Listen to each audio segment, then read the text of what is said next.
Un jour, j'ai vu un grand universitaire perdre son public en moins de 3 slides. Donc, la leçon à retenir, c'est comment ne pas perdre son public en moins de 30 secondes. C'est très simple. Il faut adapter votre discours, votre message à votre public. Il faut connaître votre audience. Par exemple, pour le grand public, il faut éviter les phrases trop techniques. Dites plutôt des cellules cancéreuses affamées au lieu de inhibition de l'anglogénèse tumorale. Et ça, la seule phrase perd son public.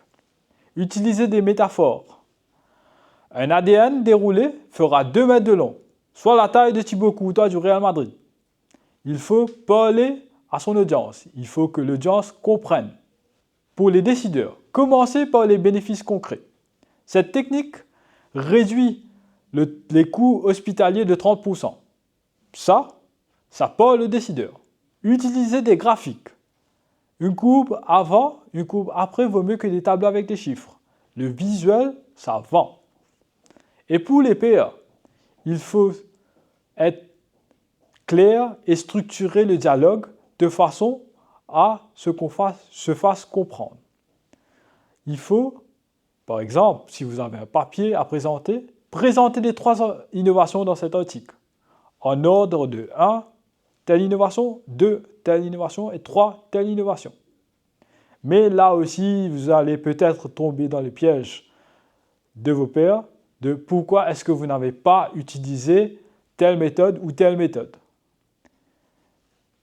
Donc, il faut se prévenir à ce genre de piège et à ce genre de remarques. Un exercice pratique, c'est d'essayer d'expliquer votre recherche à un gamin de 10 ans. Si vous y parvenez, c'est gagné.